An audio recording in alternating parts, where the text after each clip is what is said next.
Hello, आता आपण बघूया तुला जपणार आहे या मालिकेचा एपिसोड रिव्ह्यू.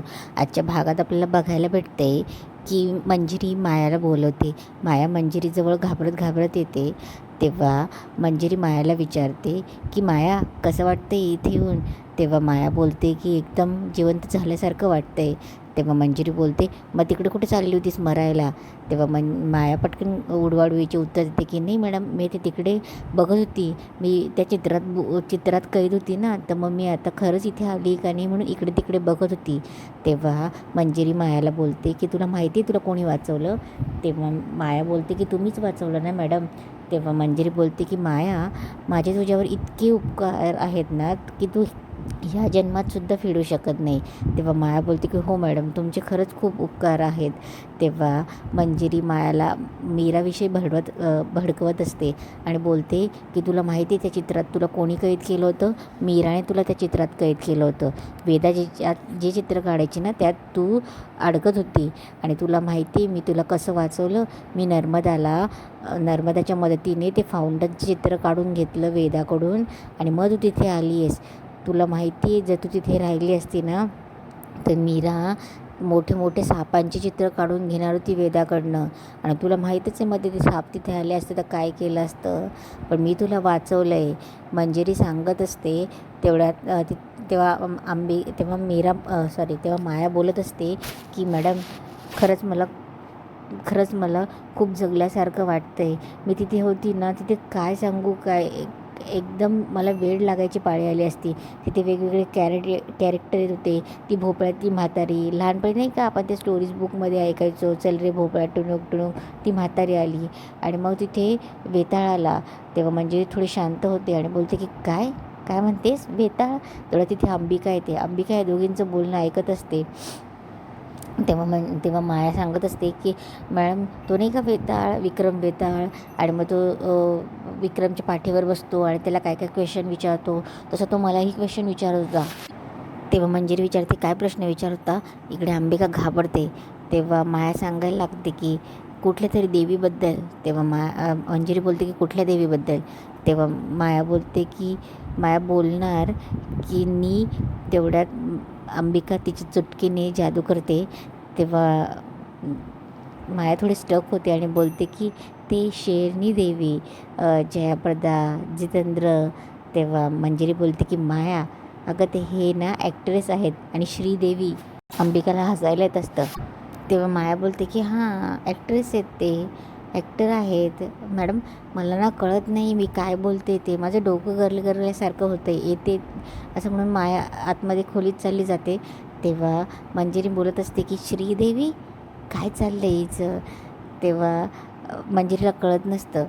इकडे मार्जरी मंजिरीला सांगत असते की मंजिरी निरती देवी. तेव्हा मंजिरी बोलते की निरती देवी, पण अचानक असं का निरती देवी, असं काय घडणार आहे? तेव्हा मार्जरी बोलते की मला ते माहीत नाही. तेव्हा मंजिरीच्या कपाळावर मार्जरीला पौर्णिमेचा चंद्र दिसत असतो. तेव्हा ती बोलते की मंजिरी, सावध राहायला हवं, काहीतरी अघटित घडणार आहे, सावध राहायला हवं. तेव्हा मंजिरीला काही कळत नसतं. इकडे मीरा 29 तारखेला कॅलेंडरवर सर्कल करत असते. तेवढ्यात अथर्व येतो. मीरा पटकन बाजूला होते आणि बोलते की काय? तेव्हा अथर्व बोलतो की मीरा, माया परत आली. तेव्हा मीरा बोलते की हो, कळलं मला. तेव्हा अथर्व बोलतो की कदाचित नर्मदा आत्यामुळे ती परत आली आहे. तेव्हा मीराला काही कळत नसतं. तेव्हा ती बोलते की नर्मदा आत्यामुळे? तेव्हा अथर्व बोलतो की हो, नर्मदा आत्याने बाहेरच्या फाउंटनचं चित्र वेदाला काढायला लावलं होतं, त्यातून ती कदाचित बाहेर आली असावी. तेव्हा अथर्व बोलतो की मी तिथेच होतो. नर्मदा आत्याला मी विचारण्याचा प्रयत्न केला पण तिने सांगितलं नाही, पण तिने वेदाला फाउंटनचं चित्र काढण्यासाठी आग्रह करत होती. तेव्हा मीरा बोलते की ही सगळी मंजिरीची चाल आहे. तेव्हा अथर्व बोलतो की म्हणजे तुला आणि मला सोडून सगळे मंजिरीच्या बाजूने? तेव्हा मीरा बोलते की नाही, पण कोणी मंजिरीच्या दबावाखाली आणि कोणी घाबरून मंजिरीच्या पाठीशी आहे. तेव्हा अथर्व बोलतो की पण इतकं कन्फर्म आहे मीरा की माया ही मंजिरीच्या बाजूने आहे, त्यामुळे आपल्याला मायाशी डील करायला हवं. मायाशी कसं डील करायचं तेच विचार करतोय मी. तेवढंच अथर्वचं लक्ष कॅलेंडरवर जातं. तेव्हा अथर्व बघतो ते सर्कल आणि बोलतो की मीरा, हे सर्कल केलं आहेस तू? तेव्हा मीरा थोडी घाबरते, तिला उत्तर देता येत नसतात. तेव्हा अथर्व बोलतो की मीरा, आज मीरा काही नाही असं उत्तर देते. तेव्हा अथर्व बोलतो की मीरा आज पौर्णिमा आहे आणि तू सर्कल केलंस, काय झालं आहे मीरा? तेव्हा मीरा बोलते की काय करू? तेव्हा काय सांगू तरी मी आता? तेव्हा अथर्व बोलतो की मीरा तू माझ्यापासून काहीतरी लपवते. तेव्हा मीरा बोलते की मी तुमच्यापासून काय लपवू ना? तेव्हा मीरा बोलते की आज मी मोठ्या आव्हानाला सामोरे जाणार आहे. तेव्हा अथर्व बोलतो की काय बोलतेस मीरा तू? कसलं आव्हान? तेव्हा मीरा बोलते की तुम्हाला मी प्रत्येक गोष्ट सांगूही शकत नाही आहे, मला काही समजतही नाही आहे, पण आज मी मोठ्या आव्हानाला सामोरं जाणार आहे, काहीही होऊ शकतं, तुम्ही वेदाची काळजी घ्या. तेव्हा अथर्व बोलतो की काय बोलतेस मीरा तू? असं का बोलतेस? असं नको ना बोलू, मला तुझी काळजी वाटते. तेव्हा अथर्व बोलतो की जे काही असेल त्याला आपण दोघं सामोरं जाऊ ना, मी तुला सांगितलं ना मी तुझ्यासोबत आहे. तेव्हा मीरा बोलते की नाही, काही गोष्टी मलाच कराव्या लागणार आहे, त्याचं कारण माझी नियती आहे. इकडे माया खोलीत येऊन नर्मदा दामोदरने अजितला सांगत असते की काय झालेला प्रकार, मी त्या चित्रात अडकले होते, असं तसं ती बोलत असते. दामोदर हसायला लागतो. तेव्हा माया बोलते की अहो तुम्ही हसता काय, मी खरंच सांगते तुम्हाला.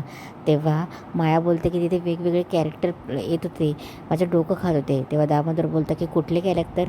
तेव्हा माया बोलते ते नाही का भोपळ्यातली म्हातारी, वेताळ विक्रमची गोष्ट ऐकली असेल ना, तो वेताळ. तेव्हा दामोदर हसतो आणि बोलतो की आता शाळेतल्या विद्यार्थ्यांना ही जी गोष्ट सांगावी लागणार आहे. तेव्हा माया बोलते की तुम्हाला अजूनही कळत नाही आहे, मजाक वाटतोय. तेव्हा नर्मदालाही हसायला येतं. तेव्हा अजित बोलतो की कसा विश्वास ठेवायचा माया, सांग ना तुझ्यावर.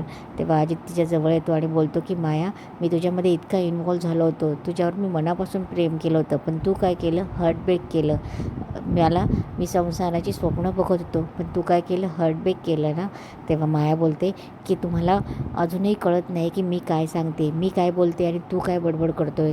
अरे मी तुम्हाला सांगते की मी खरंच त्या चित्रावर मध्ये अडकली होती, तिथे वेगवेगळे कॅरेक्टर येत होते, भोपळ्यातली म्हातारी, विक्रम वेताळ. आता यापुढे तुम्हाला माझ्यावर विश्वास ठेवायचा ठेवा, नाही तर तुम्हाला जे काही लॉजिक लावायचं ते लावा, मला काही बोलायचं नाही आहे. तेव्हा नर्मदाला थोडा प्रश्न पडतो. नर्मदा विचारते की बरं मला एक सांग, तू जेव्हा बाहेर आली तर तू कुठे आली, म्हणजे तुझ्या आजूबाजूला काय होतं? तेव्हा माया बोलते की अरे मी तेच सांगते ना, हे बाहेरचं फाउंटेनजवळ आली मी, आणि आता यापुढे तुम्हाला विश्वास ठेवायचा ठेवा, नसेल ठेवायचा तर मी चालली. माया निघून जाते. तेव्हा नर्मदा मनात बोलते की माया जी सांगते ते खरंच आहे का? म्हणजे तिने सांगितलेली स्टोरी ती फाउंटेनजवळ आली, म्हणजे मंजिरीने हिला खरंच फाउंटेनजवळ आणून सोडलं आहे का? जर असं असेल तर मग मायाला त्या चित्रात अडकवलं कोणी होतं? नर्मदाला क्वेश्चन पडतात. इकडे मंजिरी कॅलेंडर घेऊन बसलेली असते, थोडी टेन्शनमध्ये असते. तेव्हा ती विचार करत असते की पौर्णिमेच्या रात्री नक्की काय घडणार आहे, काय अघटित घडणार आहे. थोडं तिथे माया येते. तेव्हा मंजिरी बोलते की ये माया. तेव्हा माया बोलते की मॅडम बोलवलं होतं तुम्ही. तेव्हा मंजिरी बोलते की ये बस. आणि माया, तुला आज माझं एक काम करायचं आहे, तुला दिवसभर मीरावर लक्ष ठेवायचं आहे आणि तिच्या प्रत्येक हालचाली मला येऊन सांगायच्या आहे. तेव्हा माया बोलते की मॅडम प्लीज ना, आत्ताच मी त्या चित्रातनं बाहेर आली, मला आत्ता काही काम सांगू नका. तेव्हा मंजिरी तिच्यावर चिडते आणि बोलते की तू विसरलीस का, मी तुला त्या चित्रातनं बाहेर काढले, नसतं काढलं तर अजूनपर्यंत तिकडे तडफडत मेली असती. उपकार विसरलेस तू, जा आणि माझं काम कर. म्हणून ती मायाला तिथून हाकलवून लावते. इकडे मीरा किचनमध्ये असते. नर्मदा तिची समजूत घालत असते. तेव्हा मीरा तिच्यावर रागवलेली असते नर्मदावर. तेव्हा नर्मदा तिला समजूत घालत असते आणि बोलते की सॉरी ना, मी परत नाही असं करणार. तेव्हा मीरा बोलते की हे बघा आत्या, मी तुमच्यावर खूप विश्वास ठेवला होता, पण तुम्ही काय केलं, मंजिरीचं ऐकलं. मला जर कळलं नसतं ना मायाकडनं की तुम्ही त्या चित्रातनं मायाला बाहेर काढले, तुम्हाला हेही कळलं नसतं की मंजिरीच्या सांगण्यावरून तुम्ही हे सगळं करतायत ते, पण तुम्ही का ऐकलंत मंजिरीचं? तेव्हा नर्मदा बोलते की मंजिरीने मला सांगितलं होतं आणि मला असं वाटलं की मंजिरी सांगते हे खरं होतं का हे मला बघायचं होतं. तेव्हा मीरा बोलते की आणि तुम्ही विश्वास ठेवलात. हे बघा नर्मदा आत्या, म्हणजे तुम्ही विषाची परीक्षा घेतली आहे, यापुढे मला तुमच्यावर विश्वासच नाही ठेवायचा आहे. इथून पुढे तुम्ही आत्ता जसं तुम्ही मंजिरीचं ऐकलं तसं इथून पुढे तुम्ही का तिचं ऐकणार नाही. मी तुम्हाला सांगितलं होतं ना की माया सेफ होती, पण नाही, तुम्ही काय केलं, मंजिरीचं ऐकलं. इथून पुढे मला तुमच्यावर विश्वासही नाही ठेवायचा आहे. तेव्हा मीरा तिथून चालली जाते आणि हे सगळं बाहेर उभी राहून माया ऐकत असते. इकडे माया मनात बोलत असते की मंजिरी मॅडमने मला असं काम देऊन ठेवलं आहे ना, एकतर माझे इतके पाय दुखत आहेत, आता परत हिच्या मागे मागे जावं लागेल, नाही गेलं तर मंजिरी मॅडम माझा जीव घेतील आणि काय तर माझे उपकार फेडायचे आहेत म्हणून. आता उपकार फेडायचे म्हणजे काय, मरेपर्यंत उपकार फेडायचे आहेत का मी. इकडे अंबिका आणि मीरा बाहेर उभ्या असतात पौर्णिमेच्या चंद्रामध्ये. तेव्हा मीरा बोलते की ताई चंद्र आला आहे, पण तप कसं करायचं हे मला नाही माहिती. म्हणजे आजीने सांगितलं की तप कर, पण ते कसं करायचं काय करायचं हे सांगितलंच नाही आजीने. तेव्हा अंबिका बोलते की मीरा कळेल, हे बघ देवी आहे आपल्या पाठीशी आहे ना, तर काहीतरी मार्ग निघेलच. एक काम कर, तू वेदाला झोपवून ये, ती झोपली का मग इकडे ये, तोपर्यंत काहीतरी संकेत मिळेलच. तेव्हा मीरा बोलते की बरोबर आहे ताई तुझं. तेव्हा मीरा घरात चालली जाते आणि अंबिका बाहेर असते आणि माया हे सगळं पुन्हा गुपचूप बघत असते. अंबिकाचं लक्ष मायाकडे जातं. तेव्हा अंबिका बोलते की माया मीराच्या मागे का चालली आहे, मंजिरीने हिला काहीतरी करायला लावलं असेल, पण मग मंजिरीला काही कळलं असेल का. तेव्हा अंबिका पटकन मायाच्या पाठी जाते. तेव्हा माया वरती खोलीत जात असते मीराच्या पाठी. तेवढ्यात अंबिका चुटके वाजवते. तेव्हा माया पूर्ण ब्लँक होऊन जाते आणि बोलते की मी वर का चालली आहे, असं म्हणून ती पुन्हा तिच्या खोलीत चालली जाते. इकडे मीरा खोली येते. इकडे मीरा खोलीचा दरवाजा ओपन करते, तर काय ओपन दरवाजा केल्याबरोबरच तिला पौर्णिमेचा चंद्र आणि पूर्ण पौर्णिमेच्या रात्रीचा महल तिच्या खोलीत दिसत असतो. मीरा ते बघतच असते. इकडे मंजिरी ही टेन्शनमध्ये असते आणि बोलते की काय चाललं आहे, पौर्णिमा काहीतरी भयंकर घडणार आहे, काहीतरी केलंच पाहिजे. ही माया पण काही माहिती घेऊन आलेली नाही अजून. तेव्हा मंजिरी बोलते की मलाच काहीतरी करावं लागेल. ती कालमृग मणीला हात लावून काहीतरी मंत्र म्हणत असते. तेवढं तिचं लक्ष पौर्णिमेच्या चंद्राकडे जातं. त्या चंद्रामध्ये तिला मार्जरी दिसत असते. तेव्हा मंजिरी घाबरते आणि त्या चंद्राकडेच बघत असते.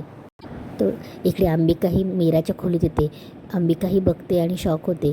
तेव्हा मीरा बोलते की ताई काय हे सगळं, मी काय करायचं आहे. तेव्हा अंबिका बोलते की मीरा तू घाबरू नकोस, कदाचित हीच ती वेळ आहे, तू निरती देवीचं नामस्मरण कर. तेव्हा मीरा ओम निरते देवे नमः म्हणून देवीचा जाप करायला सुरुवात करते. अंबिका आणि मीरा त्या पौर्णिमेच्या चंद्रामध्ये फिरत असतात. मीरा जप करत असते. इकडे अथर्व खोलीत येतो. त्याला मीरा पाठमोरे दिसत असते. तेव्हा तो आवाज येत असतो की मीरा मीरा.